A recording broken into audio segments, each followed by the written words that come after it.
Baik. Nama Reno Chandra Sangaji SIP, tempat dan tanggal lahir Sleman 7 September 1978,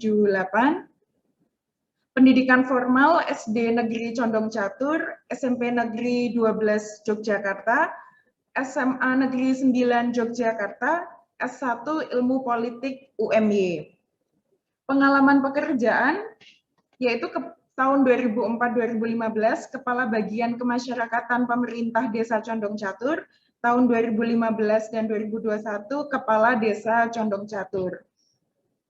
Kemudian prestasi yaitu juara 1 lomba pengaruh utamaan gender atau PUG TK Kabupaten Sleman, tingkat Kabupaten Sleman, terus ada kampanye anti narkoba Jogja Jakarta dengan bersepeda, pelopor desa bersih narkoba, penghargaan rekor muri 1000 tumpeng dan 1000 brigada, penghargaan P4GN perorangan dari BNN RI dalam rangka HANI 2020. Baik, langsung saja kita sambut dan beri tepuk tangan yang meriah. Inilah dia Bapak Reno Chandra Sangaji SIP.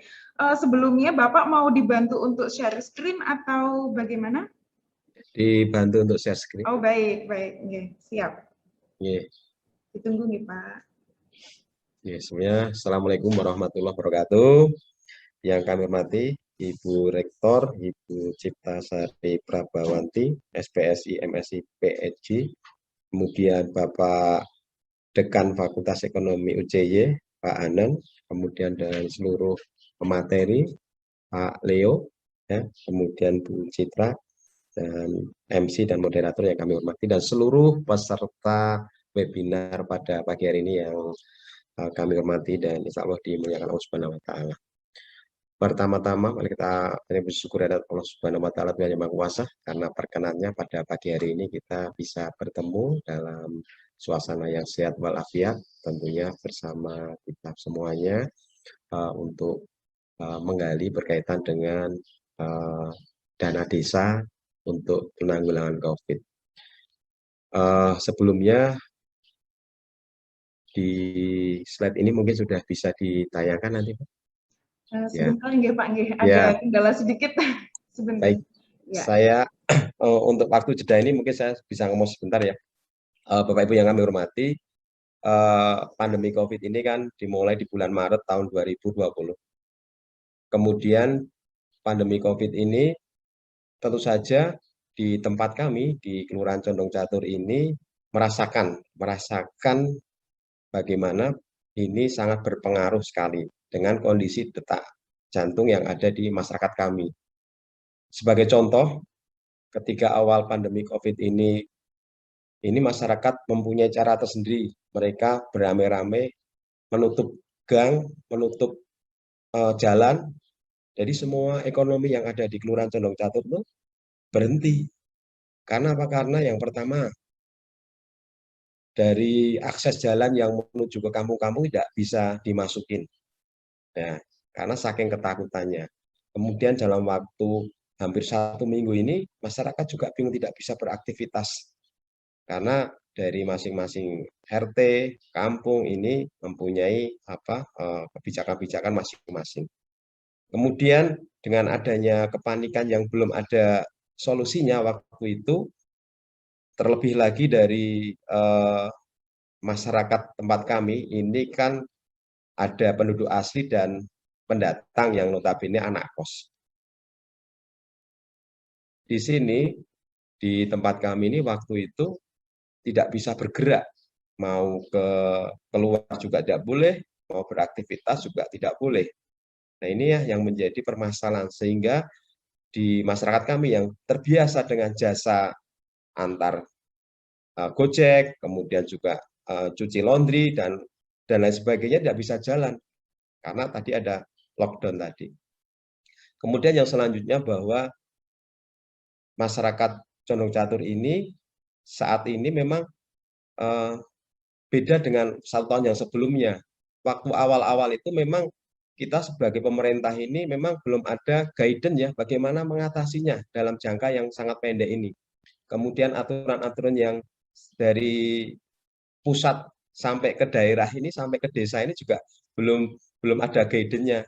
Hanya disampaikan sama Pak Presiden waktu itu, sama Pak Menteri. Tapi masyarakat bisa menangkap, tapi dari desa itu belum ada modal apapun ya untuk kami sampaikan. Apalagi dana desa yang belum ada juklaknya untuk kegiatan COVID pada waktu itu, awal-awal. Nah, ini ada, kemudian kami ini karena mempunyai kewenangan, ini nanti di slide-nya ada bahwa kami itu berembuk dengan BPD untuk mengeluarkan silpa kita, cadangan. Nah, ini ya baik. Nah, next. Ya, next. Next. Ya, baik. Next ya. Baik. Next ya. Next ya. Next ya. Ya, baik. Ini sebelumnya tadi ya yang gambaran umum ya. Baik, biar kita mengetahui bagaimana Kelurahan Condong Catur ini, memang kami sampaikan bahwa di tempat kami ini ada 48.000 jiwa kurang lebih. Kemudian ini adalah penduduk asli. Kemudian anak kos ini kurang lebih ada 30.000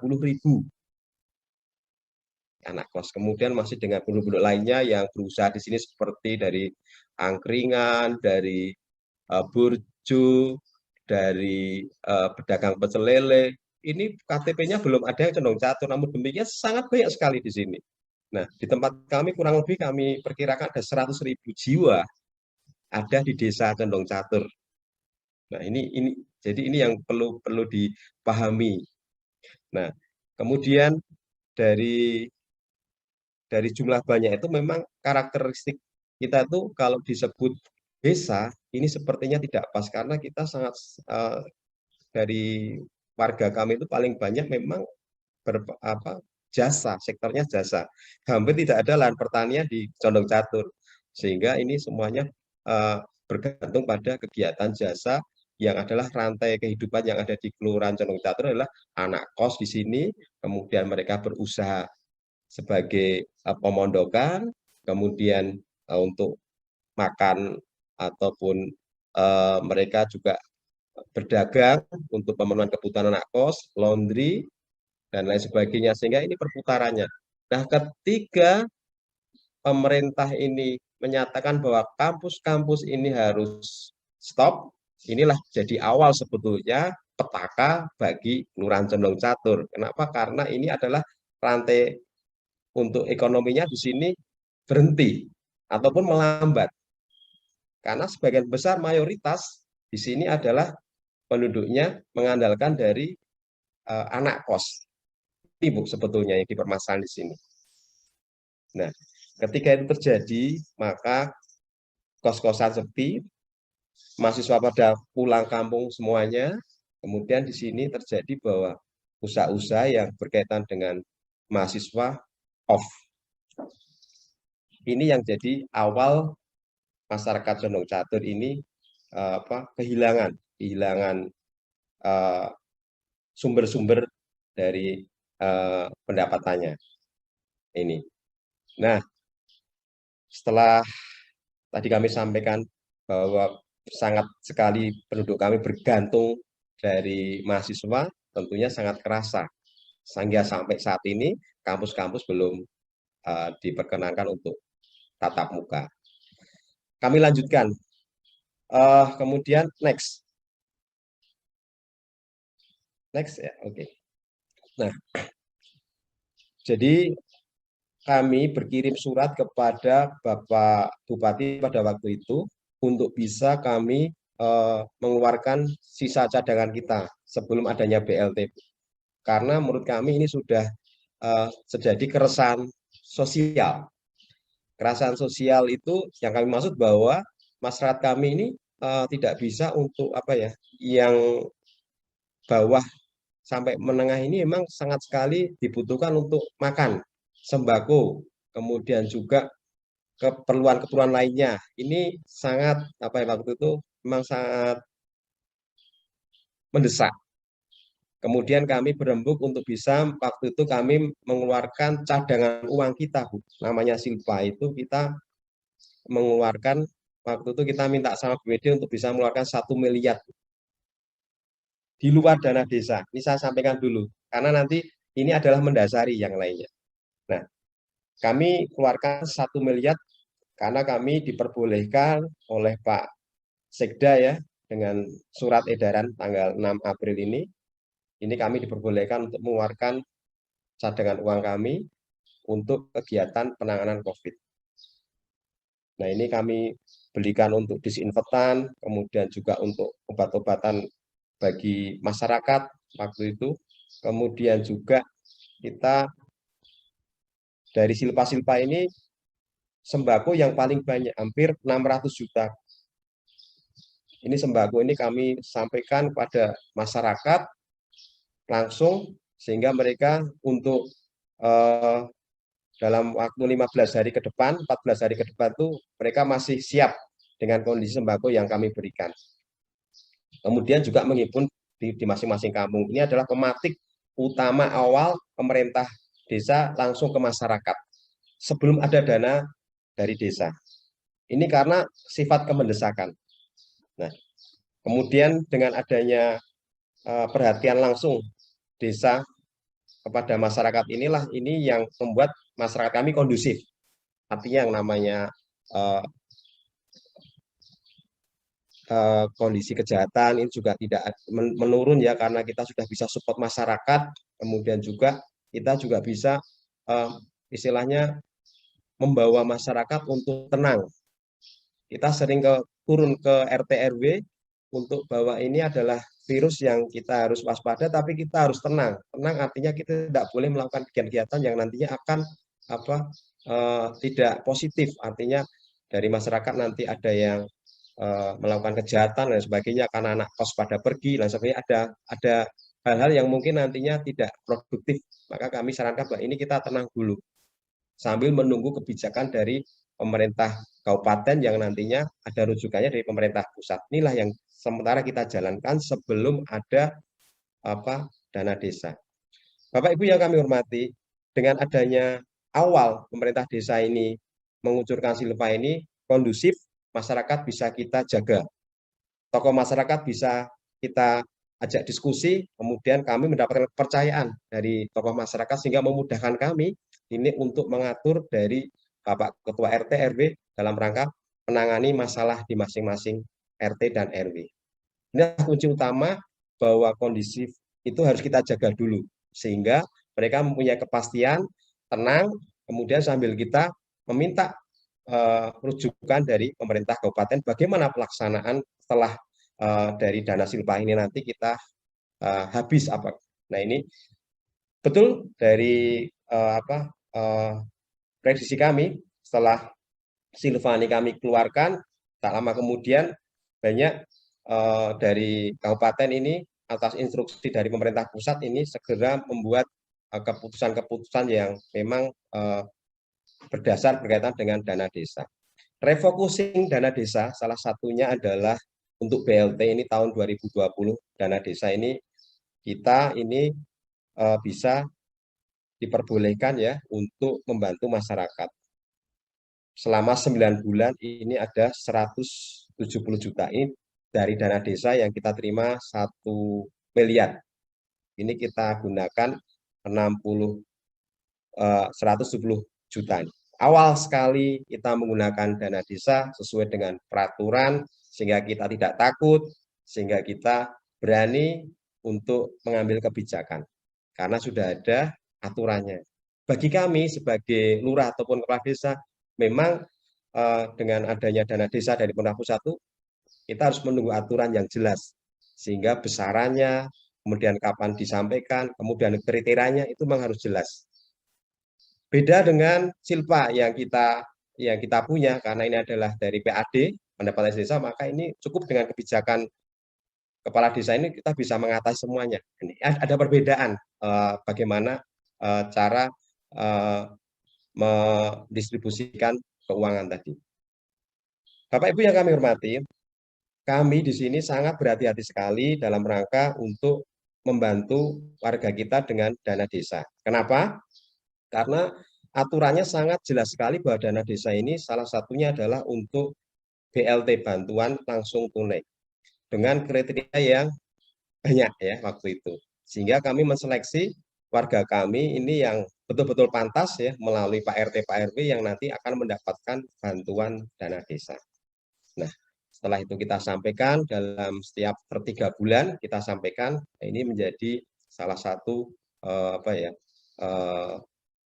salah satu cara untuk bagaimana membantu masyarakat. Walaupun dananya ini tidak banyak, namun demikian ini cukup bagi masyarakat untuk menaruh kepercayaan pada pemerintah. Next. Ya. Kemudian Bapak Ibu yang kami hormati, perjalanan waktu ya sampai tahun 2020 ini bantuan-bantuan dari pemerintah pusat ini mengalir ya Bu ya. Jadi tadi dari bantuan BLT itu dari desa, kemudian kalau bantuan BST, bantuan sosial tunai, ini dari Kementerian Sosial ada, kemudian dari provinsi ada, kemudian dari kabupaten. Akhirnya mengucur dengan derasnya kepada warga kami. Ini salah satunya untuk bisa mereka bertahan, mereka juga bisa melaksanakan aktivitasnya. Dan ini menjadi menjadi salah satu obat mujarab dari kombinasi pemerintah pusat, kemudian kabupaten hingga desa sebagai yang mempunyai masyarakat. Kemudian Bapak Ibu yang kami hormati, di tahun 2020 itu juga bantuan untuk pengusaha UMKM ini juga tahun 2020 juga sudah bisa dicairkan dengan syarat dan ketentuan yang berlaku. Ini juga sangat membantu bagi UMKM kami yang kecil-kecil itu untuk bisa bertahan dahulu. Nah, sampailah kita selamat sampai tahun 2020 ini. Kemudian tentu saja penanganan kami ini bukan hanya pemerintah desa saja, karena kami telah membentuk Satgas ya, Satgas Penanganan COVID ini tingkat desa, ini yang terdiri dari seluruh komponen masyarakat, tokoh masyarakat ini memang nanti sebagai penyalur utama dari kegiatan-kegiatan dari dana desa maupun dari dana di luar dana desa. Bapak Ibu yang kami hormati, yang dibutuhkan di sini adalah setelah kita mendapatkan kepastian instruksi, kemudian juga berbentuk surat edaran, ini adalah salah satu yang harus kita pegang sebagai pimpinan di sini, sebagai lurah. Dan apapun yang terjadi, tentunya kita akan berdasarkan pada instruksi yang disampaikan dari pusat, kemudian dari kabupaten sampai kepada kita. Inilah kunci utama ketika kita memperoleh dana desa ataupun dana dari pemerintah yang lainnya. Inilah yang membatasi kita dari pemerintah, dari kepala desa untuk hati-hati dalam rangka membelanjakan ini.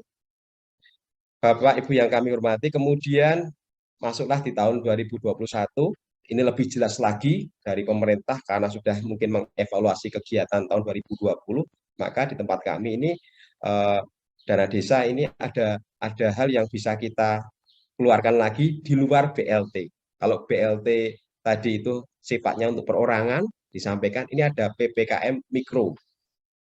Ini kegiatan ini lebih kepada kegiatan masyarakat bagaimana menangani warga yang positif corona. Ini sudah ada juklaknya sehingga kita bisa mengambil dana desa kita minimal 8% ya, 8% dari total dana desa itu bisa kita gunakan untuk PPKM Mikro. Alhamdulillah juklak ini sangat jelas sekali sehingga kami bisa membeli pengadaan-pengadaan berupa disinfektan yang kami serahkan pada masyarakat RT RW untuk bisa melakukan kegiatan disinfektasi masing-masing RT RW, kemudian juga bisa kita membelikan APD bagi tokoh-tokoh relawan ini untuk menangani warganya yang terpapar COVID. Jadi ini ada kegunaannya sampai saat ini. Kemudian juga ditambah jaduk. Kenapa? Karena begitu positif, maka satu keluarga itu akan dikarantina selama 14 hari. Karantina mandiri maupun karantina di rumah sakit. Nah, ini dalam 14 hari mereka tentunya tidak bisa kemana-mana, tidak bisa cari uang, tidak bisa keluar rumah. Nah, ini adalah salah satu adalah adanya jaduk. Jaduk ini kita berikan pada warga kita berbentuk sembako.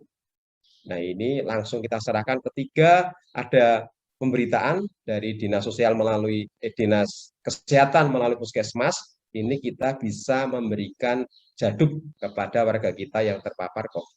Ini terkonfirmasi ya, terkonfirmasi dari data kita sebagai Satgas COVID, link kepada Puskesmas di tempat kami. Sehingga setiap ada warga kami tidak sampai 1 kali 24 jam kami sudah bisa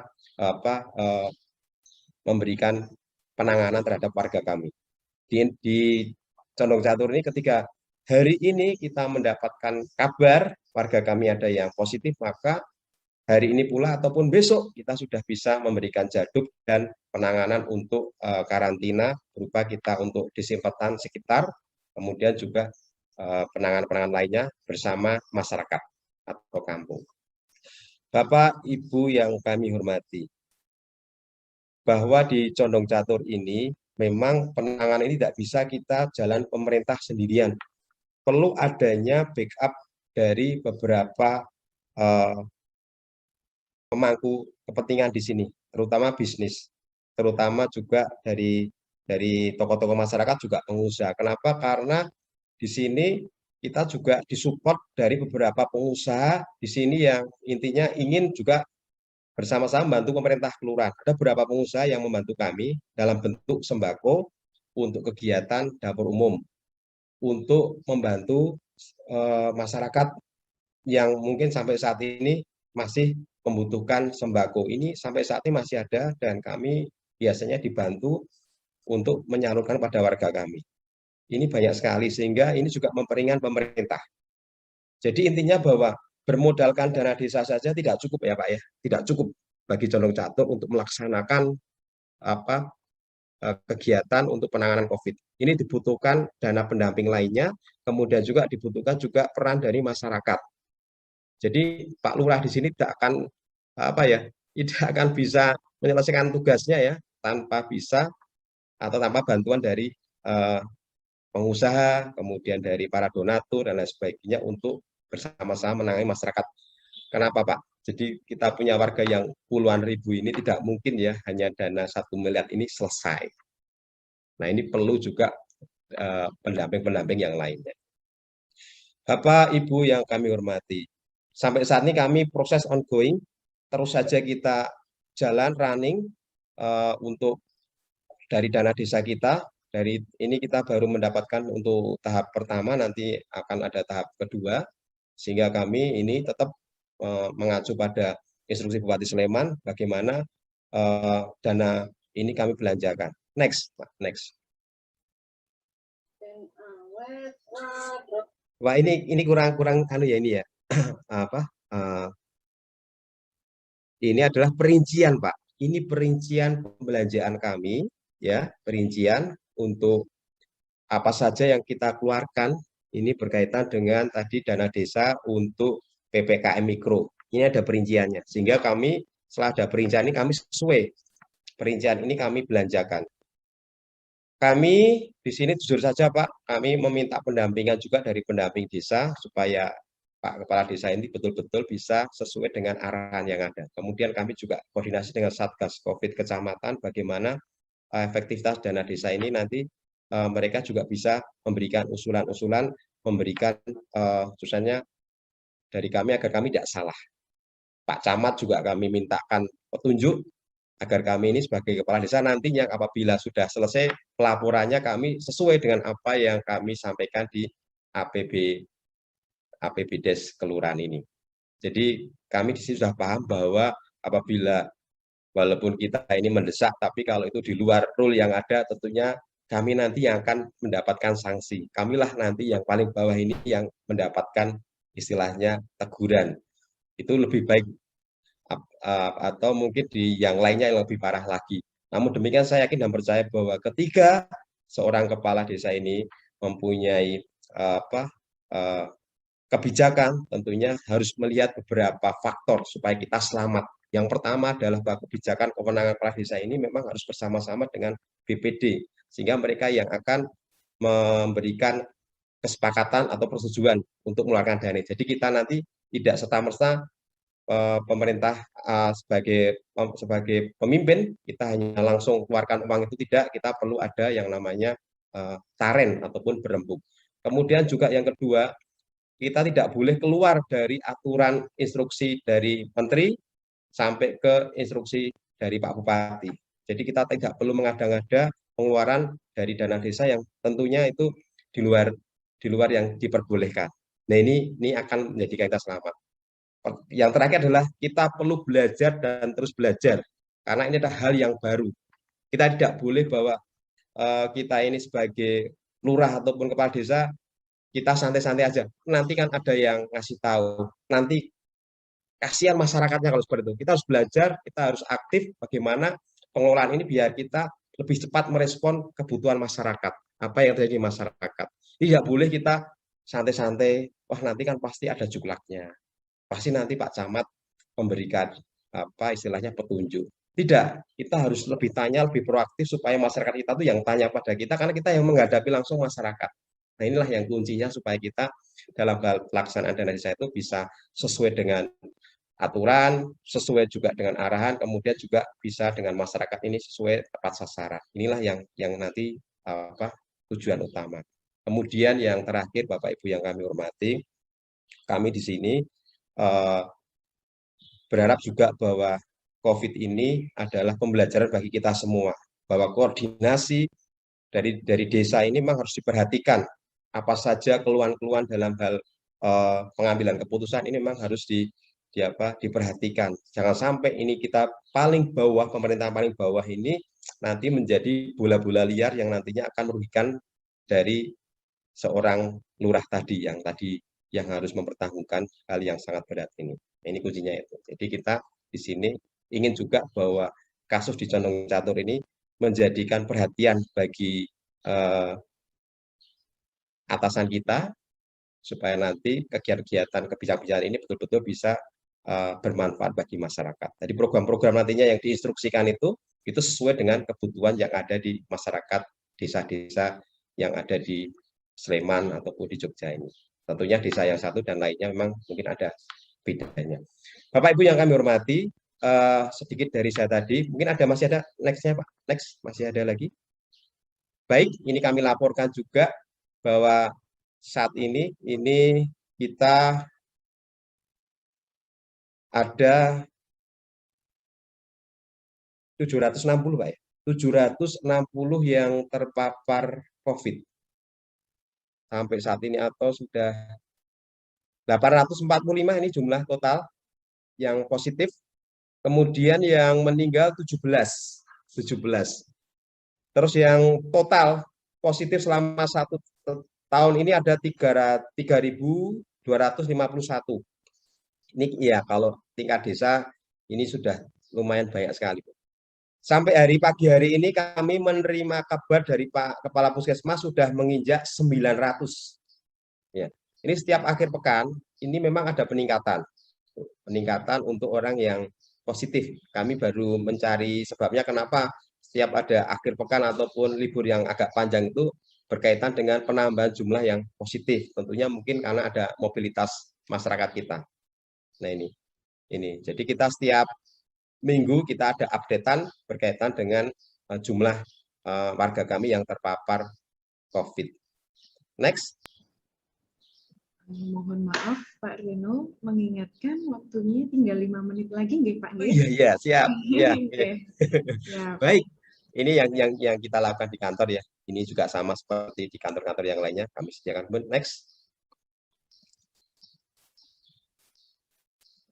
Nah, ini salah satunya ada untuk pembagian-pembagian ini. Ini perincian dari PPKM Mikro tadi yang kita dapatkan dari dana desa, tadi sekitar 104 juta tadi. Next. Ini kegiatannya kita, ini untuk yang ada di Puskesmas, jadi ada beberapa karyawan kita membackup Puskesmas dalam rangka screening warga kita yang harus melapor ke Puskesmas. Next. Ini pembagian masker, ya. Ini salah satu cara untuk bagaimana juga membawa kepercayaan pada masyarakat bahwa kami hadir di tengah masyarakat untuk bersama-sama melawan corona ini. Next.